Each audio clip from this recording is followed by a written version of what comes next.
तल्लो जातिले छोको यहाँ पानी पनि चल्दैन अझै च्यालेर आउँछिस्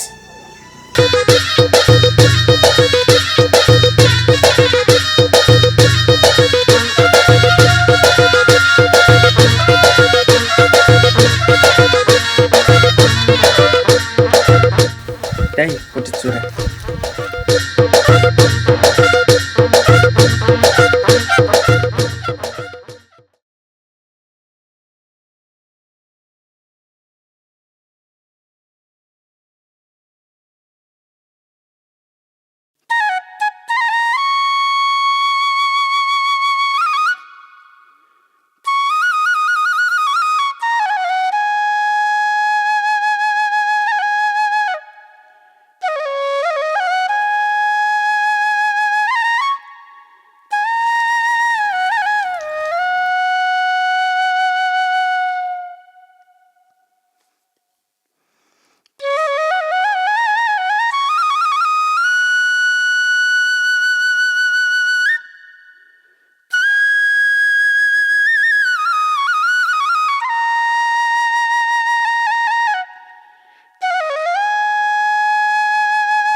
ढोका त खुल्लै रहेछ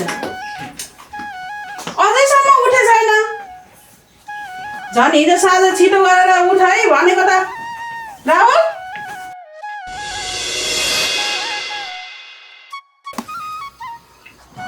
अझसम्म सुतेछ उठ डाँडामा घाम आइसक्यो 2 मिनट सुन्दैन आमा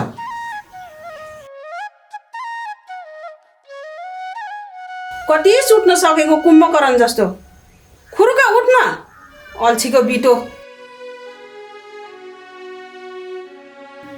छिटो उठ नुहाउन जा उठ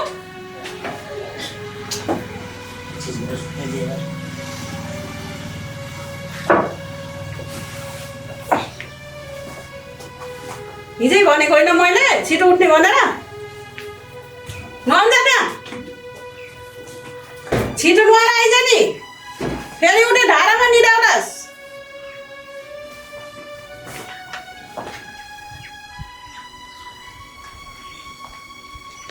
ढिला नगरेस् है छिटो आइज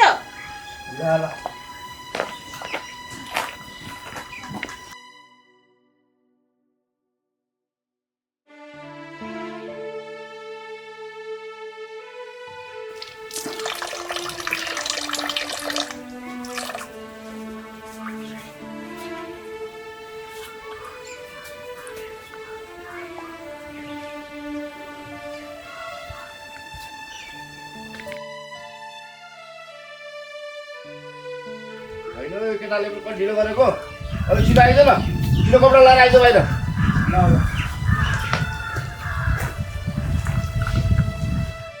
एउटाले फेरि पूजा गर्न पनि बिहानभरि लगाउँछ त्यो राखेर छिटो आऊ ल ल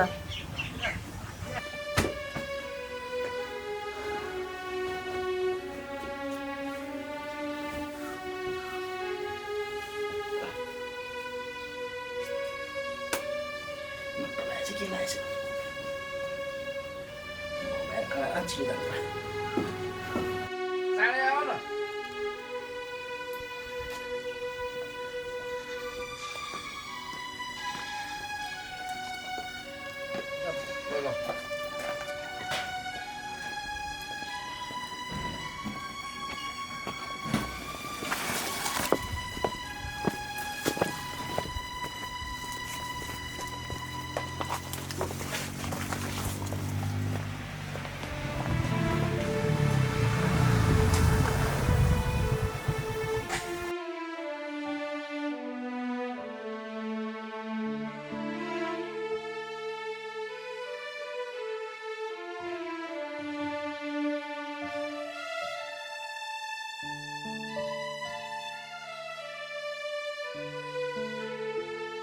खै त कति टाढो अब त आइसक्यो नि यही हो नि कति टाढो हो र यही हो के ओइ माथि हो धेरै टाढा छैन हिँड्दा हिँड्दा खुट्टै दुखिसक्यो त्यही यहीँ भन्दा यहाँ पुरै ल्याइसक्यो कहाँ कहाँ के गर्छस् त बिहा गर्न सजिलो छ त कुन्नी थका लाग्यो भन्छ केही नगरिकन खाना त्यतिकै आउँछ त्यसलाई खाना भनेको नजिक भन्ने टाढो टाढा आइसक्यो यही हो यही कहाँ गाउँ उही त्यो ऊ त्यही हो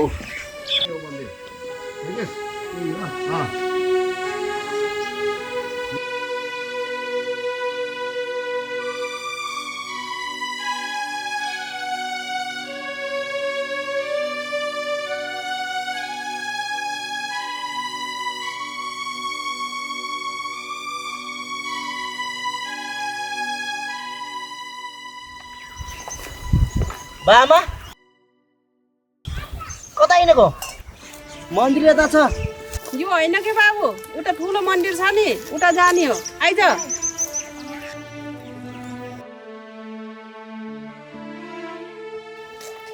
आइज न के हो बाबा के हो मन्दिर यता छ अब यता आइज भने भनेर हिँडकै हिँड अब मन्दिर यता छ मन्दिर आएछ भनेर ल्याएको अब यता कता लिएर हिँडिरहेको छ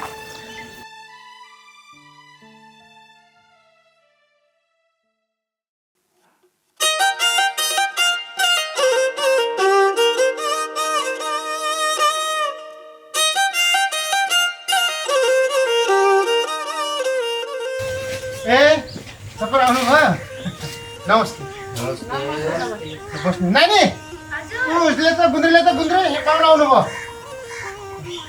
सक्छ भने चल ल बस्नु अब झुरोमा आउनुभयो ल बस्नु बस्छ र बस बस्नु तिर्खा लाग्यो होला ठगे लाग्यो होला खाना खानुभयो कि नै खाना त खाइसक्यौँ नानी हजुर दाइ खै पानी ल्याउँछ पानी ल्याइज आइज पानी ल्याइज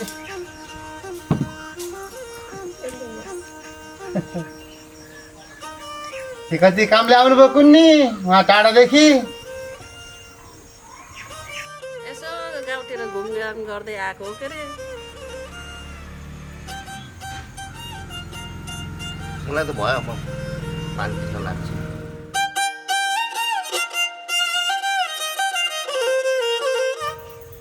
ठिक छ ठिक छ हजुरलाई कस्तो लाग्यो मलाई पनि ठिकै लागेको छ राम्रै छ ठिकै छ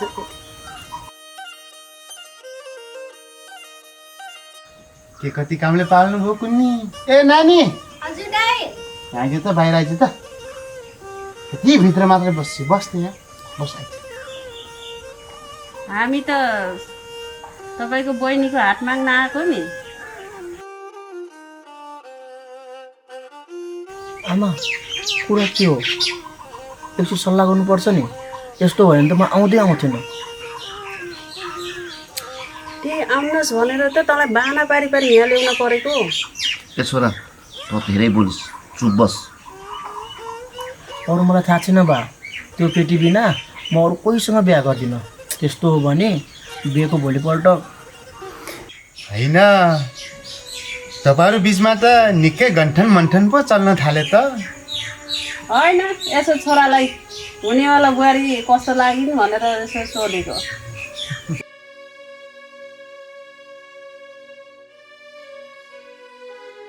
बुहारी त मलाई त साह्रै मन पर्यो लच्छिनकी रहेछिन् लजालु कन्की रहेछिन् मलाई त साह्रै मन पर्यो छोरा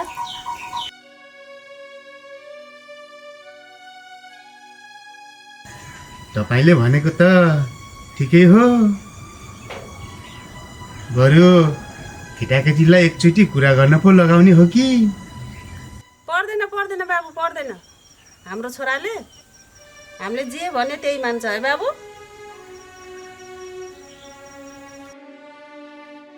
त्यसो भए एकचोटि पण्डितलाई चिना हेर्न पो लगाउने हो कि पर्दैन पर्दैन अहिलेको जमानामा पनि के पण्डितलाई बोलाउने हामी दुईजनालाई मन परेपछि छोरालाई मन पर्छ बरु 10 दिनभित्रैमा बिहेको तयारी गर्ने हो कि बाबु तपाईँहरूले भनेपछि भइहाल्छ म त के भन्यो र त्यसो भयो ल बाबु, हामी पनि जान्छौँ। उता घर गएर पनि बिहेको तयारी गर्न पर्यो। हुन्छ अब जान्छु भन्नुहुन्छ, अब जानुहोस् त नि। ल हुन्छ त। हस् त बाबु।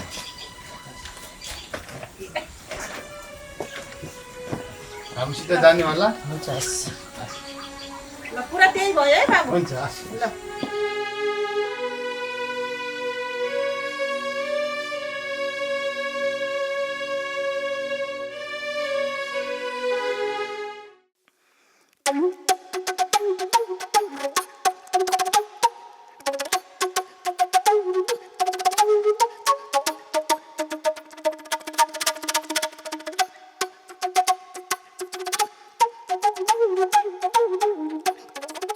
के गर्ने होला यार, आमाले खोजेको केटीसँग बिहा गर्ने होला कि आफूले रोजेको केटीसँग बिहा गर्ने होला।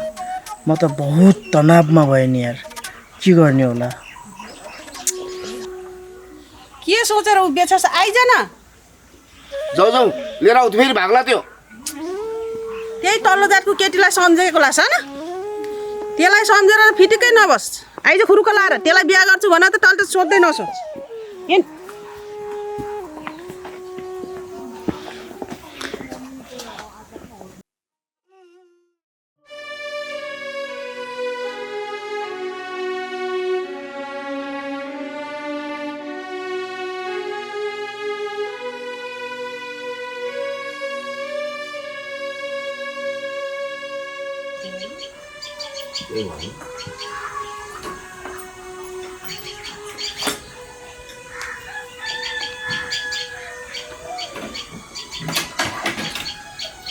अब त हाम्रो घरमा बुहारी आउने भई बहुत खुसी लागेको छ। ल जाउँ छोरा, जाउँ भित्र।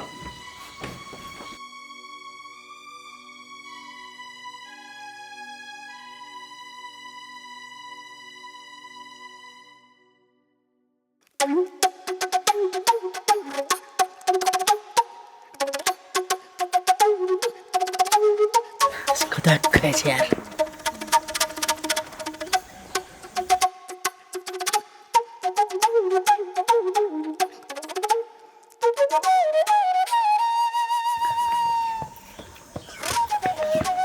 होइन किन बोलाइस् यति हतारमा?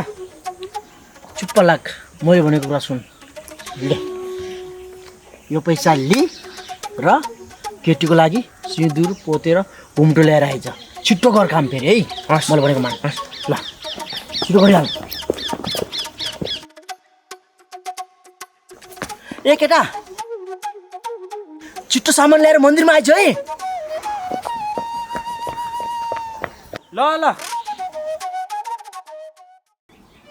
मान्छे नि कता हो के भेट्न बोलाएर। नरिसाउन सानो, यो समय भनेको रिसाउने समय होइन। होइन के हजुरलाई के भएको र? कलमा राम्रोसँग कुरा गर्नु नि बाहेन। त्यस्तो केही होइन क्या। राहुल राहुल ला तैँले भनेको सामने सबै ल्याइदिएको छु। सबै छ। हजुर।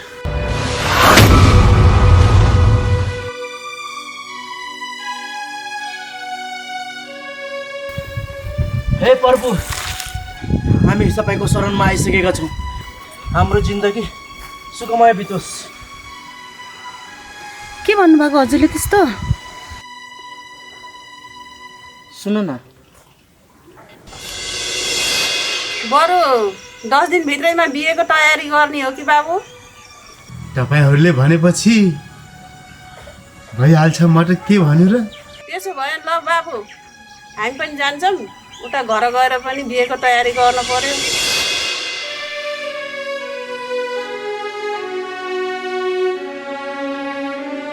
त्यही भएर हामी एक हुनलाई बिहे गर्नै पर्छ, नभए हाम्रो बिछोड हुन्छ। के तिमी मसँग बिहे गर्न मन्जुर छौ?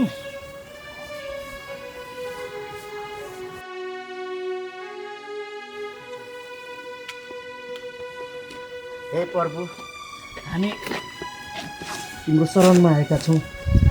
हाम्रो जीवन सुखमय बितोस्, हामीलाई रक्षा गर्नुहोस्।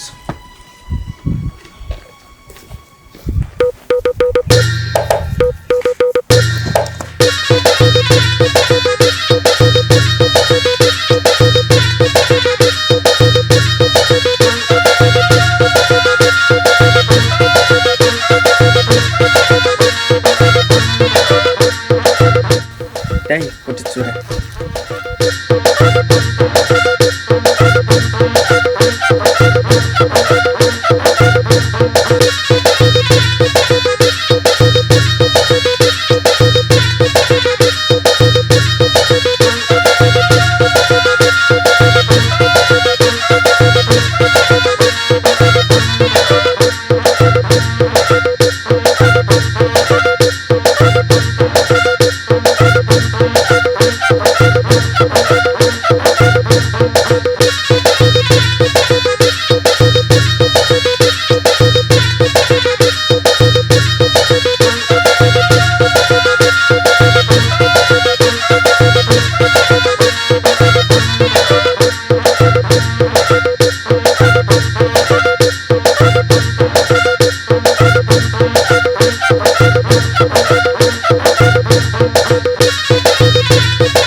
आमा आमा आमा है बाहिर आउनु त। अनि के भयो?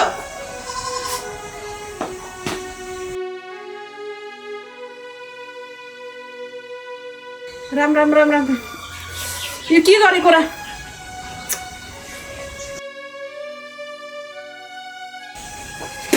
नमर्दा तँलाई यही तल्लो जातको केटी उठाएर ल्याउनु पर्ने? यो केटीमा त्यस्तो के देखिस् तैँले? तँलाई त हामीले भने जस्तो केटी खोजिरहेको थियौँ त। अरू केटी पाइनस्? नालायक के गरेको यो? आमा अरूको घरमा पढ्दा जातभातले केही फरक पर्दैन भन्नेले आज जातभातकै कुरा गर्दै हुनुहुन्छ। यस्ता कुरा नसिका तैँले मलाई। तैँले आमा भन्ने अधिकार पनि गुमाइसकिस्। आमा भन्न पनि पर्दैन। यो नखर माउलीलाई 1 सेकेन्ड पनि यहाँ नराख। जुन बाटो ल्याएको त्यही बाटो लिएर जा।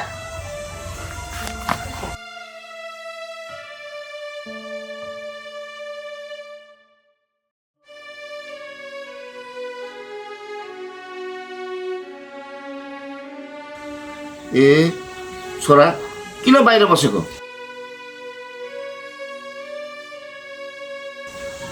बुहारीलाई भित्र लिएर जान। आमाले भित्र जान दिनु भएन, त्यही भएर बाहिर बसेको बाबा। तेरो आमासित मैले कुरा गर्छु। बाबु लिएर जा बुहारीलाई भित्र। मान्छे किन भित्र जा? दाइ, त्यो आदित्यले मेरो जिन्दगीसँग खेलबाड गर्यो। त्यसको परिणाम त्यसलाई 7 जुनीसम्म याद हुने गरिदिनुपर्छ। त चिन्ता नगर बहिनी, यसको परिणाम त त्यसले भोग्नै पर्छ। जसरी त्यसले हाम्रो इज्जतमाथि खेलबाड गर्यो नि,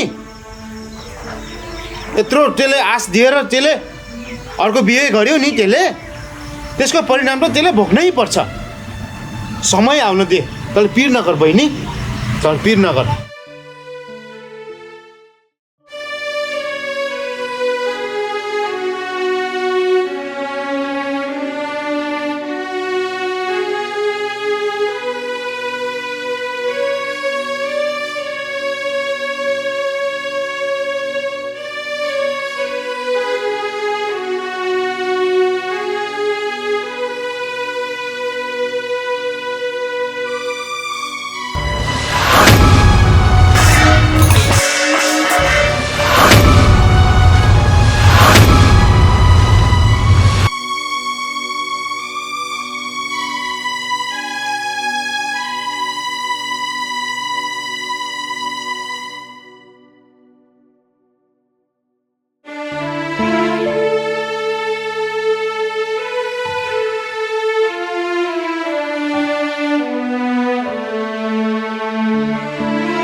जतिले छोको यहाँ पानी पनि चल्दैन अझ चिया लिएर आउँछिस्